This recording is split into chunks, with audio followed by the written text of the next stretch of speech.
Hello everyone, Earl Henderson, Primordial Defense. Thank you for watching. I have another Monday quarterback video for you. I'm going to play the entirety of this video and then I'll go back and talk about things that are going on to better explain what's going on and talk about things that I think that were done right and or were done wrong. Without further ado, here we go.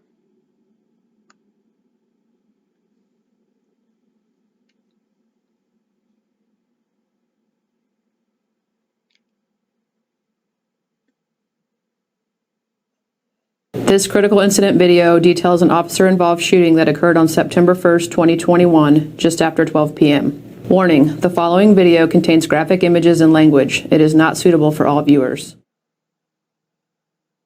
Detectives with the Indianapolis Metropolitan Police Department Violent Crimes Unit were in and around an apartment complex on the 5300 block of East 21st Street. The VCU was tracking 33-year-old James Williams, who was a suspect in a double homicide on August 2, 2021, in the 4100 block of East 35th Street. In addition, Mr. Williams was wanted on a felony warrant from the Indiana Department of Corrections for escape and weapons offenses. VCU detectives observed Mr. Williams as he walked eastbound on 21st Street to a gas station at 5460 East 21st Street. A handgun was plainly visible in the waistband of Mr. Williams' shorts as he entered the gas station.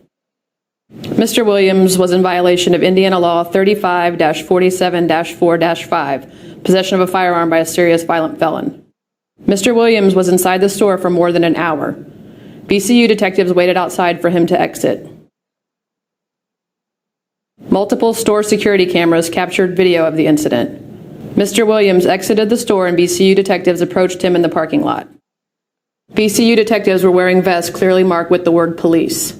At the time of this incident, the VCU detectives had not yet been issued body-worn cameras. The IMPD continues to purchase additional devices in order to equip more personnel within the agency. As VCU detectives approached Mr. Williams ran back into the store.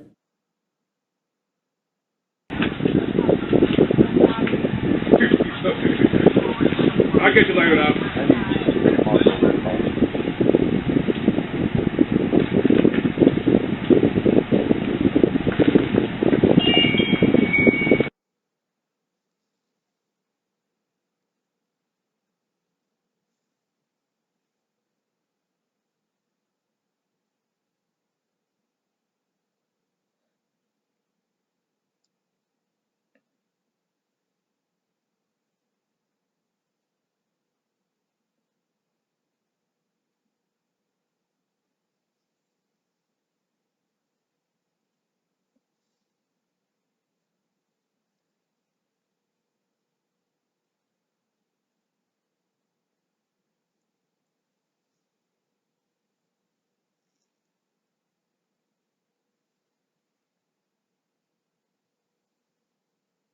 Detectives followed Mr. Williams into the store and shouted commands for him to get on the floor. During this time, detectives told customers and an employee to leave the store. The employee in the area behind the counter experienced difficulty opening the door to exit and was unable to leave at that time. Mr. Williams retrieved a handgun from his shorts, raised it in his right hand, and then pointed the handgun at detectives. Two detectives discharged their service weapons, striking Mr. Williams.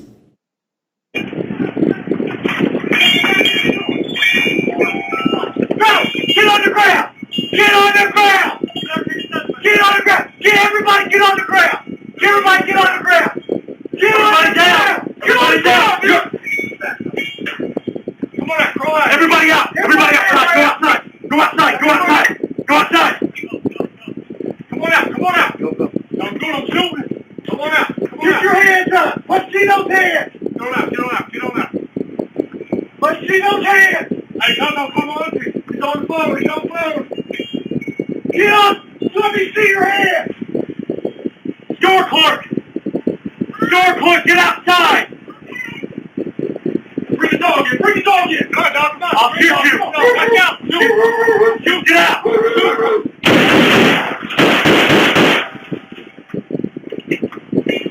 He's down! Hands! He's down!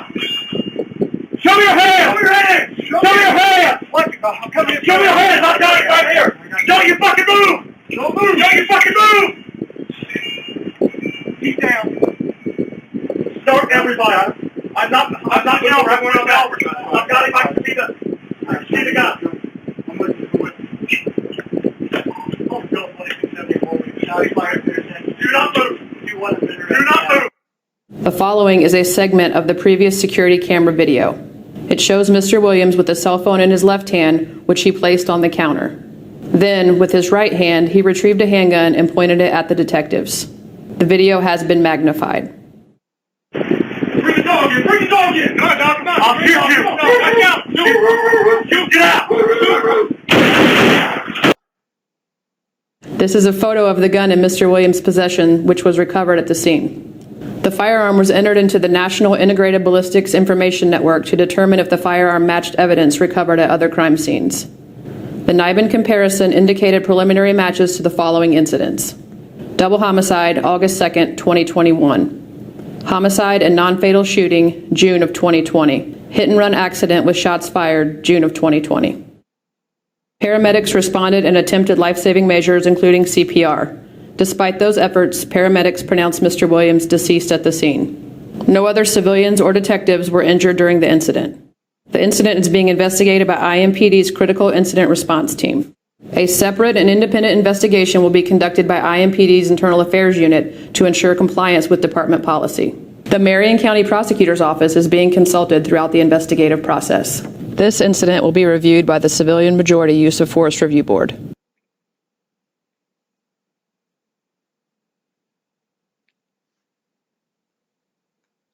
All right, let's get into it. Let's pause the video and let's go to the beginning. So the person that they're dealing with is a guy who is the suspect in a double homicide. This guy is also out, what I believe, he's out on probation or parole, because the other document or another news article states that he has a warrant from the Department of Corrections for escape.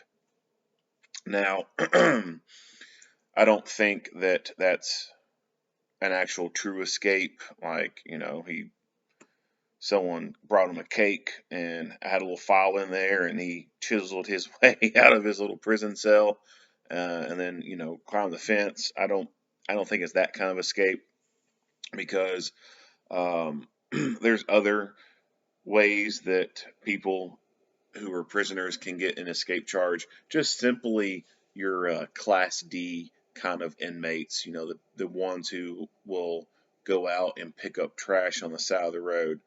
Just them simply walking away from their job and going somewhere else, that can catch them an escape charge. Or someone in some states not following conditions of their probation and parole or whatever. That could also kind of get them somewhat of an escape charge. You know, he could have been something on like basically like home incarceration pretty much, and he could have not been home when he was supposed to be home, or he could have been supposed to have been at work, and then someone did a checkup on him. He was not at work, and he stopped checking in and calling the people, and so they've listed him as escaped. So I think that's probably the more likely scenario with his escape warrant, is he was already allowed to walk out of whatever institution he was at, but he was still under watch, and he just didn't meet some requirement of checking in, or just, you know, went under the radar and went off the grid, so to speak, and stopped checking in, and just wasn't with the program, and they listed him as escaped.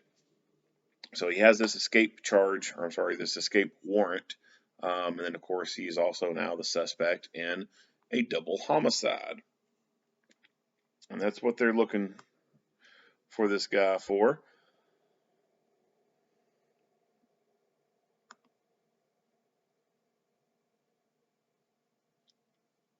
So they noticed him walking,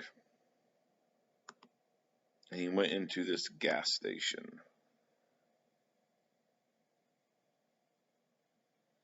They could visibly see a handgun in his waistband.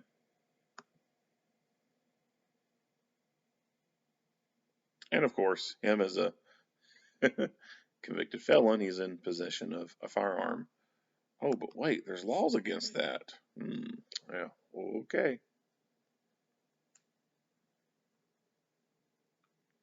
He was inside the store for more than an hour. That makes me think that maybe he detected that there were people watching him, or he, excuse me, excuse me, he saw one of the vehicles and could see the dash light or something like that, and knew it was a cop car, and figured he would stay inside until it went away. So at this point, he either knew for sure that he was being watched, or he had a suspicion that he was being watched, and he stayed inside to see if, he could see a cop car pull in or something like that. Or he could have just been hanging inside because of air condition or something, or hell, he could have been doing other stuff inside. Or for more than an hour. Not really. VCU detectives waited outside for him to exit. What he would have been in there for over an hour. Multiple store security cameras captured video of the incident. Mr. Williams exited the store and VCU detectives approached him in the parking lot. VCU detectives clearly marked with the word police. Cameras. As VCU ran back into the store.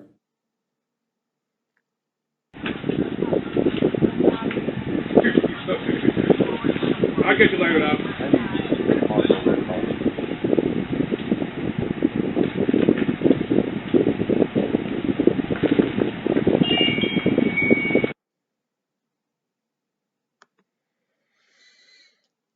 Another thing that makes me think that he was a little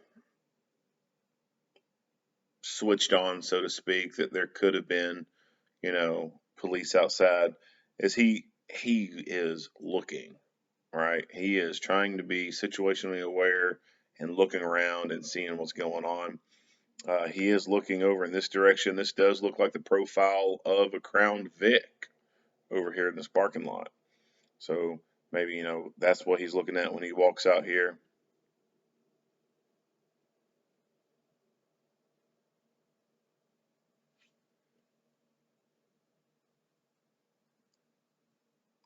Unfortunately, we can't really see a whole lot of detail on what's transpiring in the parking lot.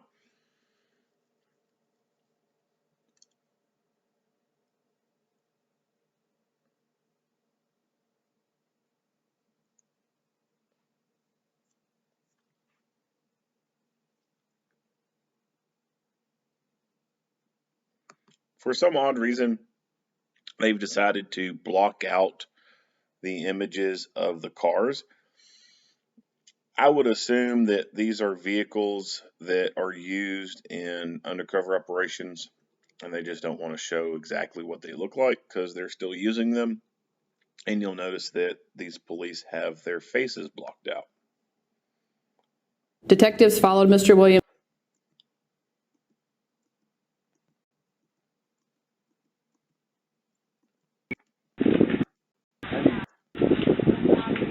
You see the gun in his waistband right there? I'll get you later out.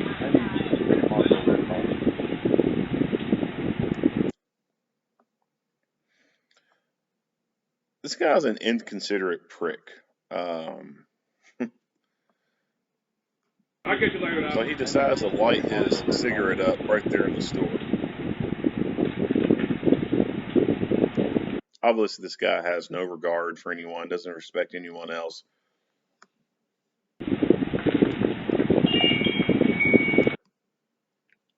Or it could be that, he knows this is probably going to be his last smoke because he's about to either A, get smoked, or B, go to prison for the rest of his life. But you can still see that he's aware. Like, something has piqued his interest. I'd say that he was probably in that store because he was trying to avoid the police. Like, why would you spend over an hour in a gas station?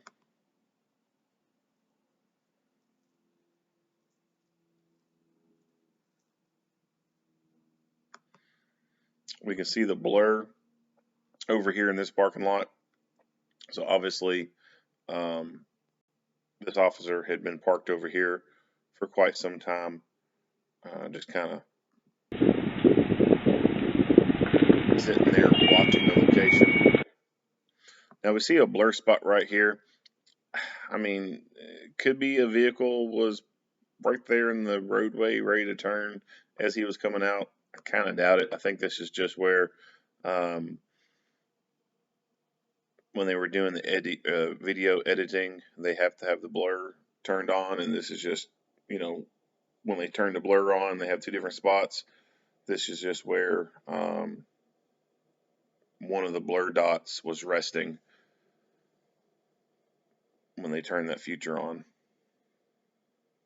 because you don't see anything inside that blur box right there until, boom, he pulls in.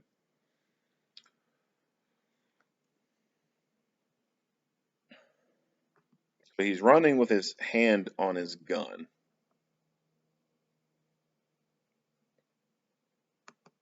And obviously he's running with his hand on his gun because he just has his gun tucked into his waistband, and his waistband is obviously loose. So he would have lost his gun if he hadn't have protected his gun, so to speak. This first officer starts to make entry with the handgun. This officer's got the shotgun.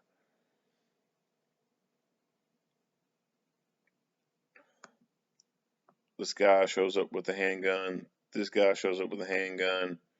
And this guy appears to be showing Detectives followed Mr. Williams into the store and shouted commands for him to get on the floor. During this time, area behind the counter retrieved a handgun. Detectives discharged their... So there's a lot to see here with this quad view.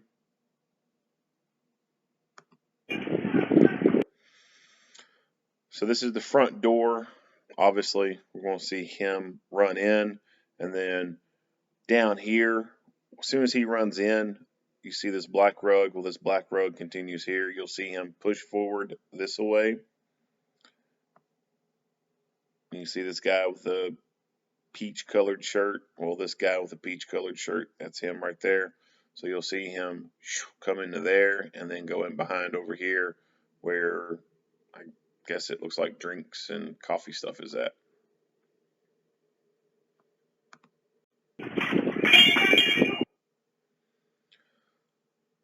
So he's turned, facing the officer, hand on his gun. Even at this moment right here, I would argue that deadly physical force could have been utilized by that first officer. You can see him through the window right here. He is very close to him. He's wanted in a homicide case. He's obviously a violent felon with weapon offenses, and he's got his hand on his gun. And he has not followed any directions thus far. So I would argue that this guy, whoever this officer is, he would have been justified in using deadly physical force right in this moment. He chooses not to. He turns, gets over here, and he's still hand on his gun. Get on the ground! Get on the ground! Get everybody get on the ground! Everybody get on the ground!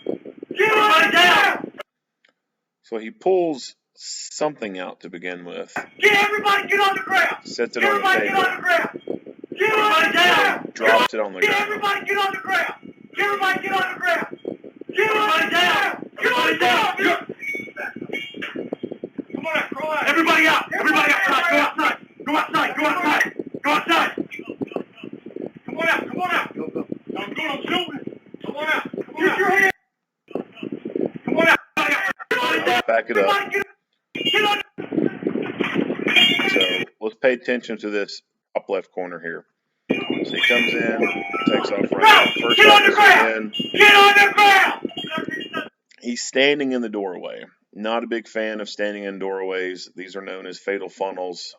He could have moved in and start to go in behind one of these racks right here. There's really no good cover inside this room, just mere concealment, really. Bullets are going to go straight through these shelves, go through these donuts and these Twinkies or whatever is here very easily. So you're, in a sense, almost fucked anywhere you go. But I think you have a higher advantage if you start to push into the room and allow others to push into the room. You can dominate that space. Standing in that doorway, all you're doing is blocking that entryway for other people to get in, and you're standing in the doorway with lots of sunlight coming in, making yourself a nice silhouette. It's better to push in, take one side, and those other people coming in, they push in, and they take the other side. Everybody get on the ground. So he eventually moves in, and he does that. Get on the ground. Right, this guy moves left. Get on the ground. Actually, from my perspective, that's what it is. This guy actually moves left, and this guy, he moves right. He has arguably the most effective weapon in this fight, the long gun. He's got a shotgun, and I'll talk more about it here later, but this is the game changer for this fight, in my opinion. So we only got two. Everybody out! Everybody outside! Go outside! Go outside! The others are hanging outside for right now. Go outside! Come on out! Come on out! I'm good. I'm shooting. Come on out! Get your hands up! Let's see those hands! Get on out! Get on out! Get on out! Let's see those hands! Hey, come on! He's on the floor! He's on the floor! He finally decides to come in. Get up! And this guy still, this other guy, he wants to stand in the doorway. Again, not a big fan of standing in doorways. Doorways are known as fatal funnels. Bring the dog in! Bring the dog in! Come on, dog! I'll Back this up a little bit more. So he comes in, he moves. This walkway corresponds with this right here, right? So he moves in behind this cabinet thing. Get on the ground! Everybody get on the ground! Everybody get on the ground! Get everybody down! So this first officer that moves in and moves left, he is... Everybody down! He goes this direction, and you can't see it anywhere else in the camera footage. But if you bump down here, you can obviously see this aisle goes a pretty good distance down this way, and you will actually see him look this way. So this first officer who hooked left has gone far enough down here to where now this guy is having to turn and look this way, and this officer over here with the shotgun is right in here. You see it down here in this bottom left corner, and so that causes him to have to then look a totally opposite direction.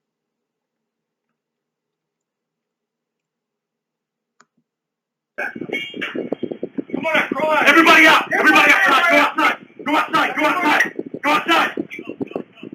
Come on out! Come on out! I'm good. I'm shooting. Come on out. He says he's going out shooting. He's already got the gun in his hand. Come on out, crawl out. Look at this bottom right corner. When he steps in, this space between this box and this serving machine, you can see the gun in his hand. Go outside! Go outside! Go outside! Come on out! Come on out! I'm good. I'm shooting. Come on out! Get your hands up! Let's see them. They go through the process of trying to get everyone out, which is good. You have that time, that opportunity to do so. Go ahead and start getting people moving. They don't need to be there when bullets start flying. Get on out! Get on out! Get on out! I see those hands. Hey, come on. He's on the phone. For whatever reason, this guy decides to play on his cell phone. Maybe he's sending his last text message, or maybe he's deleting his browsing history. No idea what he's doing, but it's important enough for him to want to do it in this situation where I'm pretty confident that at this point he knows he's going to die. He has made that decision to go out in a gunfight. And so it's anyone's guess what he's doing on his phone. Obviously, I would say that the investigators for the shooting know exactly what he was doing on his phone and probably have the details recorded somewhere. But for everyone else, it's anyone's guess. I would suspect he's probably sending a "I love you" message to someone. Get up! Let me see your hands! Store clerk! Get outside! Bring the dog in! I'll shoot you! No, back out! Shoot, get out! Bring the dog in! I'll shoot you! No, back out! Shoot, get out! Bring the dog in! Get outside! Bring the dog in! I'll shoot you! No, back out! So the mentioning the dog obviously catches his attention, and he throws his phone down and he gets ready. So I guess probably in his mind that signifies to him, all right, it's go time because that dog's about to come in. Obviously the people have come in, but it's just a standoff at this point, and he's comfortable enough to play on his phone. The dog is not going to stand off. As soon as the dog is let go, that dog's going to do what dogs do. He knows this. And so I'd say that was something that triggered in his mind, hey, it's fight time. So he let go of the phone and prepared to fight. Shoot, get out!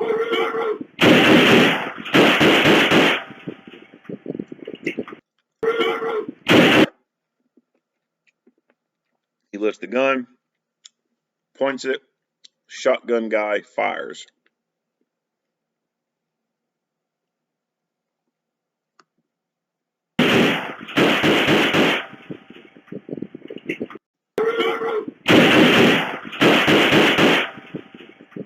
Shoot, get out! Shoot, get out! Shoot, get out! Shoot, get out!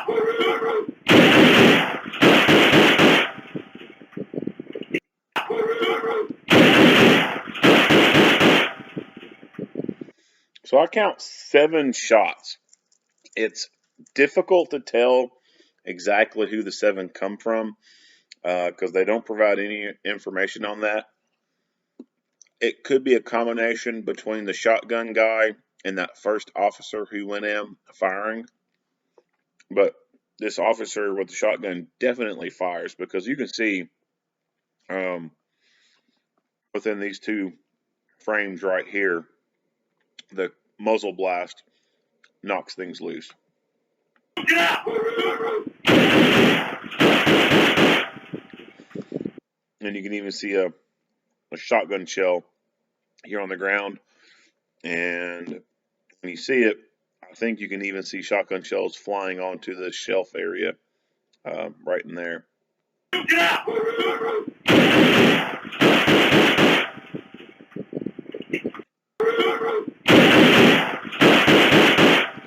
You can see shotgun shells fly out over here. So there's one that lands on the ground. Back this up. You can actually see it arc across right here. Shoot, get out!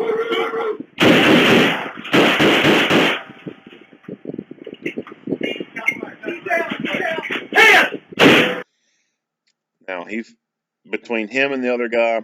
Like I said, I'm not sure how many is fired from him, but he for sure fires more than one shotgun round. The guy obviously goes down and is now hidden from them. So from his angle, I don't think that he can really see him at all. He might be able to see his head over the counter due to how he's kind of up here. You can kind of see he's kind of crouched down. So this officer might be able to see part of his head from this angle. Not really sure. He comes in. He gets a better line of fire and sees this guy is still up, or not completely all the way up, but he's still up. Hands! And go ahead and pops him one more time. Get out!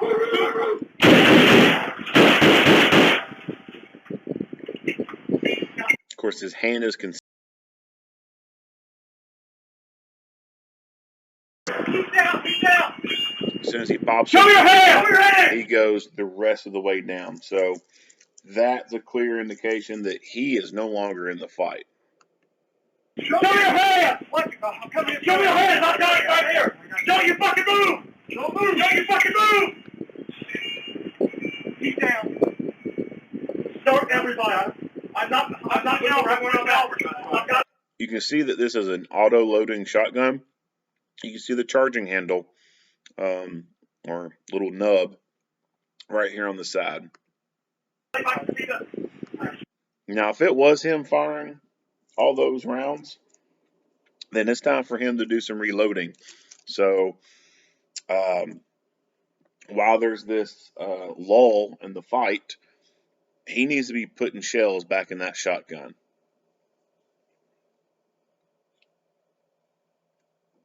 Just like if you were shooting your pistol and you assessed and you scanned, now it's time to top off. So you would do a magazine change if you had a pistol. Shotgun with the side saddle on there, it's time to go ahead and take some of those shells off and refuel the tube. Now, the video ends, so we don't see if he actually ends up doing this. We see him move forward. The following is a But beyond that, I would say he probably does not put any more in the tube after that. Do not move. Do not move. See the guy. I'm with you. Do not move. Well, I take that back. So, all right, check this bottom corner right here. Do not move. All right, I like that. But it looks like he takes one off the side saddle and throws it in the tube. That's great. That tickles me. So I like seeing that. I like how he dangered that shotgun back up and put more rounds in it, because they don't know if they're going to have to fight some more. So he does what he needs to do right there to get that shotgun ready to fight some more. Shotguns, the shotguns are great. And this right here, if he had not had that shotgun and he had a pistol, I think this would have turned into a nasty gunfight. I think there's a possibility the police could have fired on him, and then the bad guy would be able to fire back at them, and it would have turned into kind of a stalemate kind of thing with them popping rounds off at each other. That shotgun, as soon as that suspect brought that gun up, boom, the boomstick went to work, and I would argue that it was the determining factor in that guy going down as fast as he did. And that's the good thing about long guns, whether it's rifle or shotgun, they are pretty damn effective in stopping people. Handguns, on the other hand, are not. Lots of people have been able to walk away after being shot with a pistol. Not many people get to walk away after being shot with a shotgun or a rifle. There have been people who have, But compared to people who've walked away from pistols, there's just not that many who walk away after being blasted with a shotgun or a rifle. So that shotgun, I think, ended that fight hella quick. And if they had been armed, if that guy had only had a pistol, this would have been a prolonged gunfight. That's why if you know you're going to something that has the potential to be a gunfight, you bring long guns. And all your friends bring long guns too.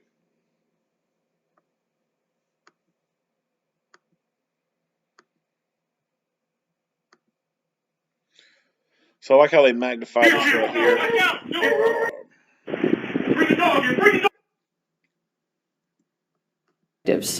The video has been magnified.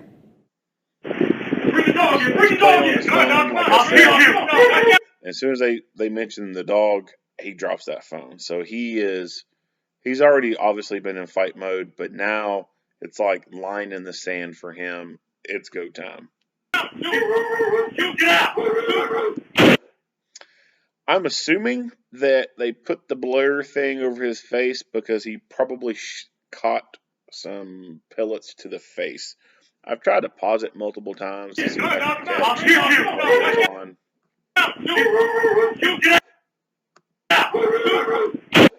But you just can't pause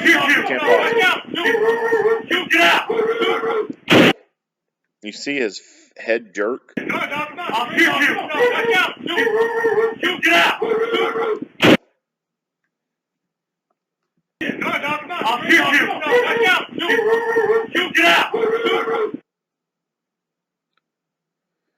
His hand and his arm posted up like this. I would say that, and I could be wrong on this, but I'd say that he kind of knows, obviously, he's going to die. He's going to be shot at this point.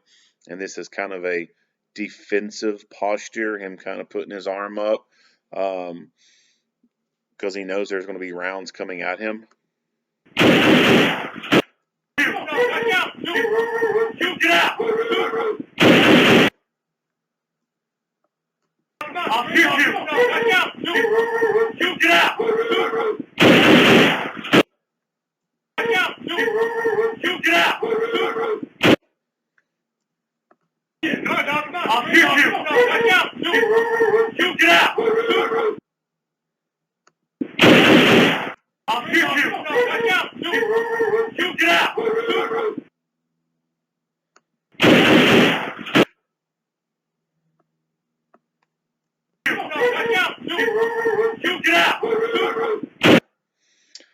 So yeah, all you can see is his head jerk. You don't see anything on the back right here.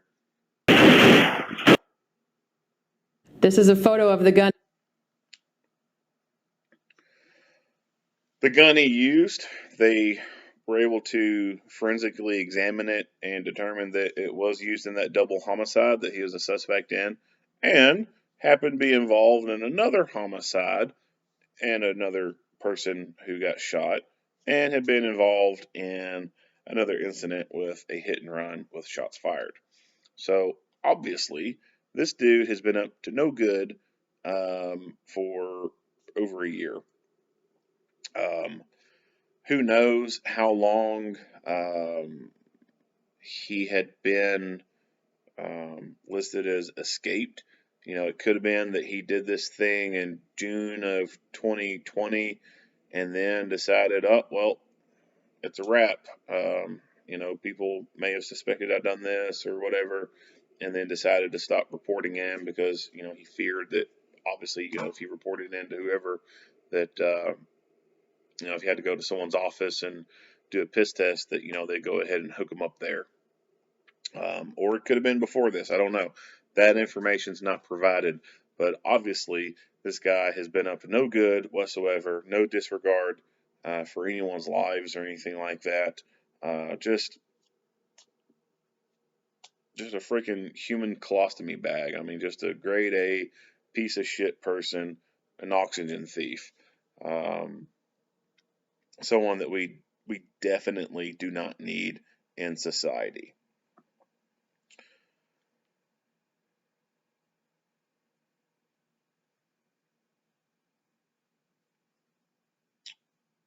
not much else to say about this video. We don't have any body camera footage, and in the news releases that I've looked at, they say that these officers don't carry body cameras because they don't work patrol. I think that's kind of stupid. If they're going to be doing this kind of work where they're going to be apprehending people with warrants and they've got their vests and everything on, I personally think they should definitely have body cameras on. The excuse of, well, they don't work patrol, that's why they don't have cameras, is kind of dumb. Luckily, this store had surveillance footage, and this surveillance footage can back them up. It can prove that this dude raised his gun and pointed it at them, and there was audio of him saying that he's going to go down shooting. If this had occurred outside the place and there was no camera footage whatsoever, that would have been bad on them, because this particular incident, there was a large crowd that ended up gathering there, and this location is apparently in a shit part of town. But lots of people gathered up there, and lots of people were kind of making insinuations that, something wrong from the police end had happened. And of course, family was there, and family talking about, how good of a person he is, and all this, and yada yada yada. The same routine that these people do. And there was one article where this woman was talking about, is there something else that the police could have done? And obviously that was well before any of this footage had ever come to light. But still, if this incident had occurred outside the store where there wasn't any camera coverage, then that would give that crowd more ammo, so to speak, on to attack the police and grill them and cast doubt within the community about these officers' word.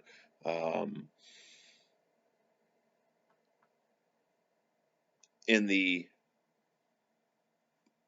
public court, so to speak, court of opinion, without that body camera footage, some bad actors could have painted these officers as murderers. They could have said, "Oh, they just executed him. They killed him because he was, his skin color, and just come up with all the off the wall shit, and without any evidence to dispel those bullshit accusations, then that shit can stand. It can linger and get in people's heads and further that divide and further that bullshit thinking." I'm glad this store had multiple camera angles and even had audio on their cameras. How many times do you see on the news a robbery at a gas station, and they post the photos from the surveillance camera, and it's all a bunch of grainy images that looks like it came from a camera system from the freaking 1980s or something.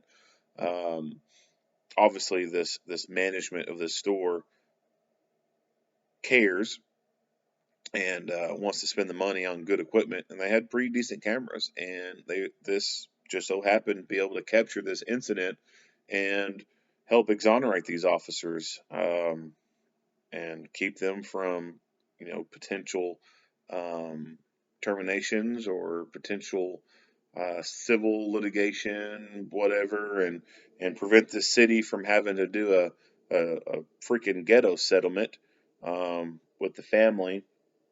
I mean, this is pretty clear cut and dry. This dude's got a gun and he fucking pointed it at him. I mean, it doesn't get any clearer than that. And without that footage, well, it's their word against the family's attorney. And without this footage, the family's attorney could have potentially easily sued the city for wrongful death, and the city could have decided to settle, and his parents could have gotten millions of dollars and won the ghetto lottery. So body cameras are a good thing. Now, in this instance, would the body cameras have made that much of a difference? Maybe, maybe not, depending on what they were using. If they had the Axon Flex cameras, potentially, that could have caught more images than what a standard body camera would. If they had the regular chest-mounted ones, I'd say there's a pretty good possibility that the guy with the shotgun standing right here, all his camera would have captured was these little jugs and whatever these little ball-shaped things are. I have no idea what these are. And then this cup of, or this package of cups, probably all his camera would have captured. Same for this guy. Him going down this aisle, he probably would have captured all the Cheetos and Doritos on the shelf with his camera if it was mounted to his vest. So who knows? But you can't deny the fact that body cameras do help exonerate. I know that several years back when they first came out, everyone was skeptical about them. Even I was skeptical about them. I thought that they were going to do more harm than good. But started using one, and hey, I like them. They put people in their place real quick when they want to come up with some fucking lies and say you did something that you didn't, and you got a camera to back that up and show the light and show everyone that they're a lying piece of shit and that they're lying. So I like body cameras. I like them pretty well. That's about it for this video. If you like what you hear and see, go ahead and give me a like and a share. If you have not already, hit that subscribe button and stay tuned for more Monday quarterback videos. Earl Henderson, Primordial Defense, thank you for watching.